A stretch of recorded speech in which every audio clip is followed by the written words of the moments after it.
दोस्तों नमस्कार, स्वागत है आपका 4 PM पर। मैं हूं आपके साथ अदिति। जिद पर अड़ गए चिराग पासवान। नीतीश और भाजपा की कई सीटों पर चिराग पासवान ने दावा ठोक दिया है। नीतीश कुमार और बीजेपी की 22 सीटों पर चिराग पासवान ने दावा ठोका है। इन 22 सीटें चिराग पासवान को हर हाल में चाहिए। जिसके बाद पटना भागे जेपी नड्डा और अमित शाह, यानी एनडीए में दोस्तों खुली बगावत है। बिहार चुनाव से पहले सीटों का गणित महागठबंधन के साथ साथ एनडीए को भी उलझन में डाल दिया है और महागठबंधन से कहीं ज्यादा उलझन जो है वो एनडीए में है।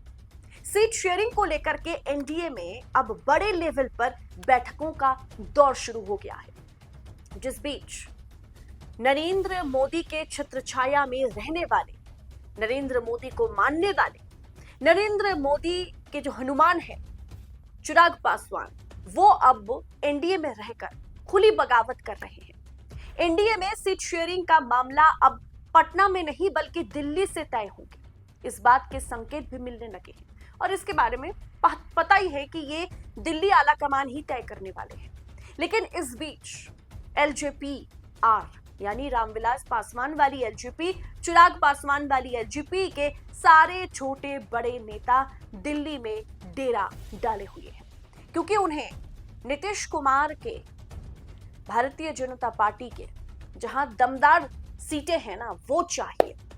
दिल्ली में स्थिति ऐसी है कि केंद्रीय मंत्री चिराग पासवान के आवास के बाहर इन नेताओं का जुटना बता रहा है कि अगले 24 से 48 घंटे के भीतर वाकई चिराग पासवान कुछ बड़ा करने जा रहे हैं। इस बीच खबर यह आ रही है कि सीट शेयरिंग को लेकर के अगले कुछ ही घंटे में चिराग पासवान की केंद्रीय गृह मंत्री अमित शाह और बीजेपी अध्यक्ष जेपी नड्डा से मुलाकात होने वाली है। लेकिन मुलाकात से पहले जो जानकारी निकल के सामने आई है वो हैरान करने वाली है। बीजेपी और जेडीयू के कई मौजूदा विधायक और बिहार सरकार के 1-2 मंत्रियों को जो खबर सामने आने के बाद उनके होश उड़ गए।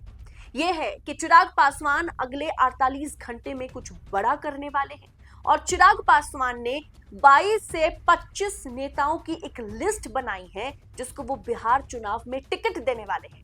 लेकिन इनमें से कई सीटें ऐसी हैं जिस पर मौजूदा विधायक या तो जेडीयू के हैं या फिर बीजेपी के हैं, यानी 22 से 25 सीटों पर चिराग पासवान ने दावा ठोका है जहां जेडीयू के विधायक है या बीजेपी के सिटिंग एमएलए है। अब ऐसे में ये सीटें जेडीयू की है या बीजेपी की है। बीजेपी की और जेडीयू की सीटों पर अब चिराग पासवान की नजर है। सिर्फ नजर नहीं है बल्कि वो जिद पे अड़ गए हैं। ऐसे में बड़ा सवाल है, क्या अगले 48 घंटे में कुछ बड़ा होने वाला है? दरअसल सूत्रों के हवाले से अलग अलग तरीके की खबरें सामने आ रही है। हम आप तक वो खबरें पहुंचा रहे हैं जिस पर भरोसा किया जा सकता है। चिराग पासवान को किसी भी हालत में 20 से कम सीटें नहीं चाहिए। चिराग चाह रहे हैं कि अगर उन्हें 45 सीटें नहीं मिल रही है तो कम से कम 22 ऐसी सीटें मिले जहां उनकी जीत पक्की हो, जहां एनडीए की जीत पक्की हो। और ऐसे 22 क्षेत्र को उन्होंने निकाला है जहां भाजपा और नीतीश के विधायक जो है वो मौजूद है।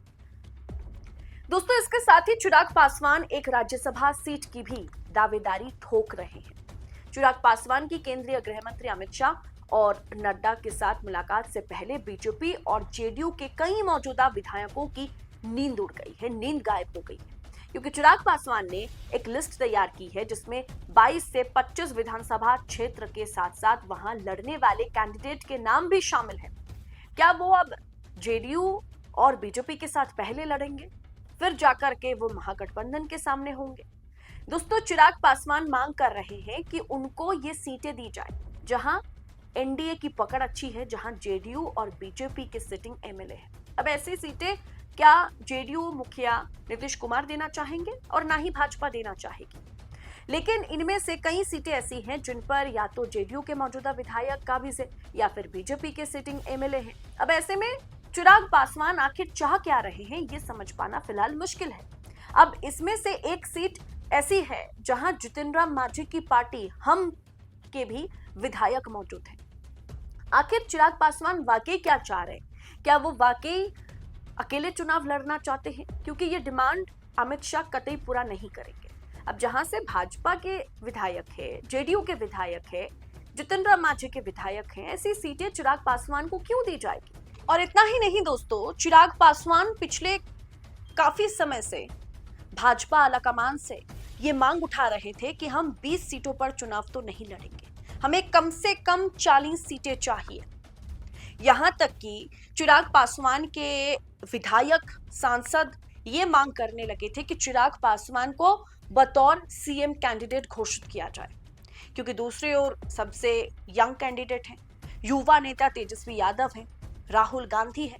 ऐसे में नीतीश कुमार को बतौर सीएम प्रोजेक्ट करना एनडीए को इसके चलते नुकसान का सामना करना पड़ेगा। इसीलिए चिराग पासवान को बतौर सीएम चेहरे के तौर पर सामने लाया जाए, जिसके चलते कड़ा मुकाबला होगा चुनाव में।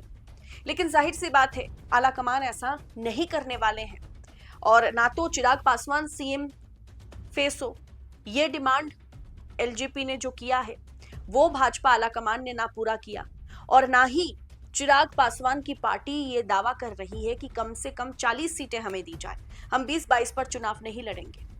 इस पर भी आलाकमान राजी नहीं है और अब जाकर के चिराग पासवान ने ये आखिरी दांव चला है कि ठीक है, हम 22-25 सीटों पर, 20-22 सीटों पर चुनाव लड़ लेंगे, लेकिन हमें वो सीटें चाहिए जो नीतीश के हैं, जो बीजेपी के हैं। जहां से बीजेपी और नीतीश के एमएलए हैं, फिलहाल सिटिंग एमएलए हैं, हमें उन सीटों पर हम दावेदारी ठोकते हैं।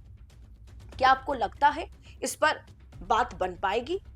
क्या इस पर आलाकमान विचार करेंगे?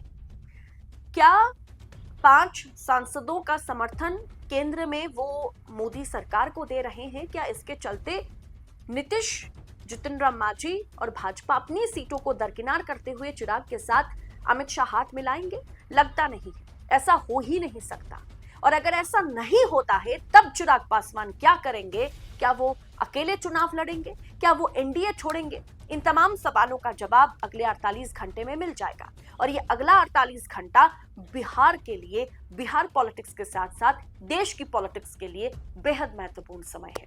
इस पूरे विषय पर आपकी राय क्या है? आपको क्या लगता है चिराग पासवान की स्ट्रैटेजी के पीछे की वजह क्या है? अमूमन ऐसा नहीं होता है, जब आप गठबंधन में होते हैं तो आपके सहयोगी पार्टी के विधायक जहां से है वहां आप दावेदारी नहीं ठोक सकते, लेकिन चिराग पासवान ने ऐसे 22 सीटों पर दावेदारी ठोक दी है। इसके पीछे की स्ट्रैटेजी क्या हो सकती है? क्या इस मुद्दे को लेकर के चिराग एनडीए से अलग हो सकते हैं? आप क्या सोच रखते हैं इस पर? कमेंट बॉक्स में अपनी राय हमारे साथ शेयर करें और ऐसी तमाम खबरों को यूं ही पाने के लिए 4 PM के साथ बने रहें। मुझे दीजिए इजाजत। बहुत बहुत शुक्रिया आप सभी का। जय हिंद, जय भारत।